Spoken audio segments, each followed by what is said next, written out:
നീ പോരാ ധോനി, തീരെ പോരാ. എനിക്ക് എന്താടാ ഒരു കുഴപ്പം? കാണാൻ ക്യൂട്ടല്ലേ, മോഡേൺ അല്ലേ, ആര്യന്റെ കൂടെ നടക്കുമ്പോ ചെത്തല്ലേ? അതൊക്കെ പോട്ടെ, ഒരു മദ്യപാനിയായ ആര്യനെ സ്വീകരിക്കാനും മാത്രം വിശാലമായൊരു മനസ്സെനിക്കില്ലടാ. അതൊക്കെ ഉണ്ട്, പക്ഷേ കാശിന് കാശ് തന്നെ വേണമല്ലോ. എടാ, എനിക്ക് അവനെ കല്യാണം കഴിച്ചേ പറ്റൂ. അങ്ങനെ പറഞ്ഞാ ചായ പറഞ്ഞിട്ട് കുറെ നേരം ആയല്ലോ. അയാളവിടെ ഫോണും ചെയ്ത് നിൽക്കുക. ഞാനൊന്ന് ഇറങ്ങി നോക്കാം.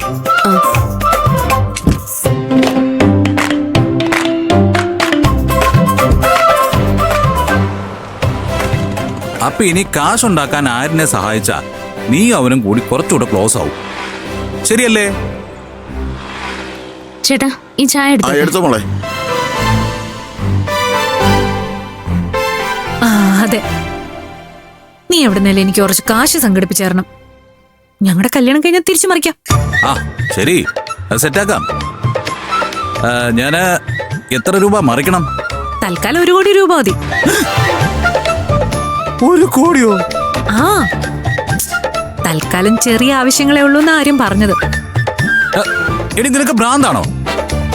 1 കോടി രൂപ കയ്യിലുണ്ടെങ്കിൽ പിന്നെ എന്തിനാ കല്യാണം കഴിക്കുന്നേ? അത് ബാങ്കിലിട്ട് ആ പലിശ കൊണ്ട് സുഖമായിട്ട് ജീവിച്ചാ പോരെ? അതിനെ ഒരു ത്രില്ലില്ലടാ. ത്രില്ലൊക്കെ ഞാൻ ഉണ്ടാക്കി തരാം. എന്താ പിടിക്ക?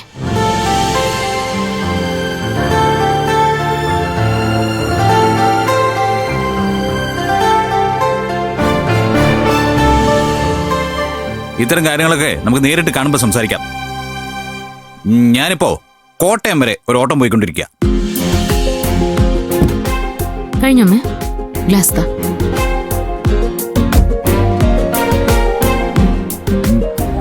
ഇന്നലത്തെ ആ കല്യാണ പെണ്ണിന്റെ പേരൻസാ. ആ പെണ്ണിന്റെ കൂടെ ഒരു ചേച്ചിയുണ്ട്. അഹങ്കാരത്തിന് കയ്യും കാലും വെച്ച് വരുത്തി. മനസ്സിലായി. രാവിലെ നിന്നെ ഫോണിൽ കൂടി ചീത്ത വിളിച്ചവളല്ലേ? അത് തന്നെ, ആ അസത്ത് പെണ്ണ് തന്നെ. ഇന്നലെ മുതൽ ഞാൻ അവളെ ഓങ്ങി വെച്ചിരിക്കുക. തൊട്ടതിനും പിടിച്ചതിനൊക്കെ അവൾക്ക് ഒടുക്കത്ത മുട. ഒരവസരം കിട്ടിയ ആ നിമിഷം ഞാൻ അവളെ കാലേ തൂക്കി പൊക്കിയെടുത്ത്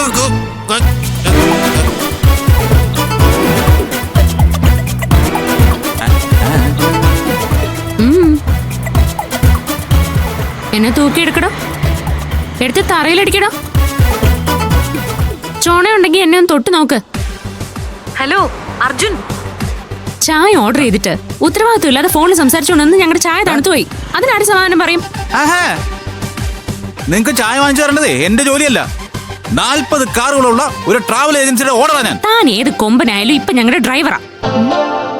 ഹലോ അർജുൻ, അർജുൻ, അർജുൻ കേൾക്കുന്നുണ്ടോ? എടാ, അവളുടെ സംസാരം എനിക്ക് തീരെ പിടിക്കുന്നില്ല. ഡ്രൈവർ ചായ വാങ്ങി കൊടുക്കണമെന്ന് എവിടുത്തെ നിയമമാണെന്ന് നീ അവളോട് ചോദിച്ചേ.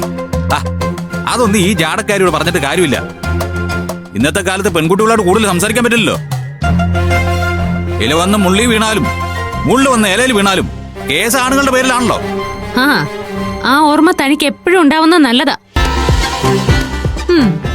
ആണും പെണ്ണും തമ്മിൽ വഴക്കിട്ടാലല്ലേ ഇവക്കൊക്കെ ഈ നിയമത്തിന്റെ പ്രിവിലേജ് ഉള്ളൂ. നീയേ ലൗഡ് സ്പീക്കറിലിട്, അവളെ ഞാൻ കൈകാര്യം ചെയ്യാം. Super idea. നീ പൊളിക്കുമുത്തേ. എടി എടി അഹങ്കാരിയായ യാത്രക്കാരി, നീ ആരാന്നാടി നിന്റെ വിചാരം? എന്റെ ബെസ്റ്റ് ഫ്രണ്ടിനെ വഴക്ക് പറയാൻ നീ ആരാ? ഇന്ന് രാവിലെ മുതൽ നിന്നോട് 2 പറയണമെന്ന് വിചാരിച്ചിരിക്കായിരുന്നു ഞാൻ. ദേ കൊച്ചേ, നമ്മൾ തമ്മിൽ നേരിട്ട് ഇതുവരെ പരിചയമൊന്നുമില്ല. ഇയാള് പറയുന്ന നുണയൊക്കെ കേട്ട് വെറുതെ ദേഷ്യം പിടിപ്പിക്കില്ലേ കൊച്ചേ? കൊച്ചോ? ആരുടെ കൊച്ച്? നിനക്ക് ദേഷ്യം വന്നാലേ എനിക്ക് 2 വാഴയ്ക്ക അടി, വാഴയ്ക്ക. പെണ്ണുങ്ങളായാലേ എന്നെ പോലെ അടക്കം ഒതുക്കം വേണം, ഇത്തിരി സംസ്കാരം വേണം, സെൻസ് വേണം, സെൻസിബിലിറ്റി വേണം, സെൻസിറ്റിവിറ്റി വേണം. അതാണ് ബോയ്സിനോട് എങ്ങനെ പെരുമാറണമെന്ന് ഞാൻ നിനക്ക് ട്രെയിനിങ് തരാടി, ട്രെയിനിങ്. ഒരു മുൻപരിചയമില്ലാത്ത എന്നോട് ഇത്രയും സംസ്കാരം ഇല്ലാതെ സംസാരിച്ച നീയാണോ എനിക്ക് ട്രെയിനിങ് തരാൻ പോകുന്നത്? അതേടി, ഞാൻ തന്നെ. നീ സംസ്കാരം പഠിക്കുന്ന ഇൻസ്റ്റിറ്റ്യൂട്ടിന്റെ പ്രിൻസിപ്പൾ ആടി ഞാൻ, പ്രിൻസിപ്പൾ. പോടി. മരമാക്രി. നീ എന്താടി എന്നെ കുറിച്ച് വിചാരിച്ചത്?